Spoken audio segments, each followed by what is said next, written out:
Ini cara aku mengolah keong mas sebelum aku jadikan lauk enak guys. Masih kelanjutan video kita panen keong mas di kolam kemarin. Dan setelah ini aku diamkan selama 1 malam. Keong masnya ini lanjut mau aku proses dulu atau mau aku bersihkan terlebih dahulu sampai nanti keong masnya bisa kita masak jadi lauk enak. Jadi ini keong masnya kita ambil dekat dengan pekarangan rumah. Kalian lihat sendiri kemarin di kolamnya banyak sekali lumpur. Jadi kita membersihkannya harus ekstra bersih dan melakukan beberapa tahap.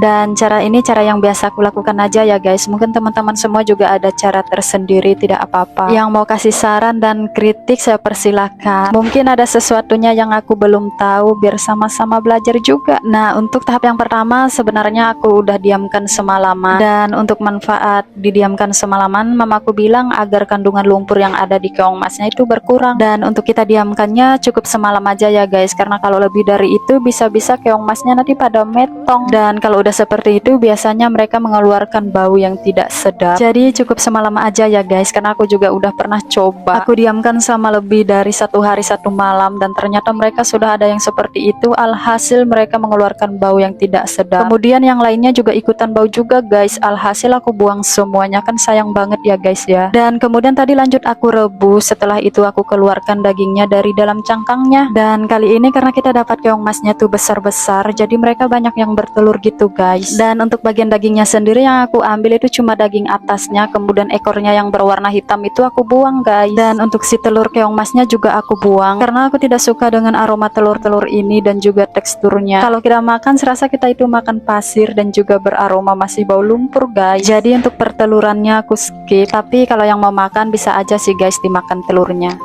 Oh ya, dan untuk dagingnya tadi ada juga yang bagian aku buang, yaitu yang kayak berbentuk bulat di dalam dagingnya. Banyak yang bilang itu gigi atau matanya ya guys. Jujur aku tidak tahu itu bagian apanya, tapi itu wajib banget aku buang. Karena kalau tidak dibuang itu yang biasanya bikin kita pusing guys. Nah, ini proses pemisahan daging dari cangkangnya sudah selesai. Lanjut aku mau cuci dulu. Untuk mencucinya aku wajib berulang kali. Dan videonya banyak yang aku cut karena kepanjangan. Jadi ini aku ambil sekilas aja. Jadi untuk mencucinya itu aku berulang kali sampai aku rasa dagingnya sudah bersih. Dan setelah kita cuci pakai air bersih, ini lanjut aku cuci dengan cuka. Cukanya cuka makan ya guys, bukan cuka yang keras. Sebenarnya lebih mantul lagi kalau kita cuci menggunakan dengan jeruk nipis. Kebetulan stok jeruk aku itu udah habis, jadi aku ganti dengan cuka ini aja guys. Dan setelah aku cuci pakai cuka, tadi aku kasih garam ya guys. Kemudian ini lanjut mau aku diamkan kurang lebih selama 15 menit agar cuka dan garamnya meresap sampai ke dalam daging keong mas. Setelah itu mau aku cuci lagi pakai air bersih. Habis itu selesai guys. Prosesnya lumayan panjang juga sampai nanti bisa kita masak dan kita jadikan lauk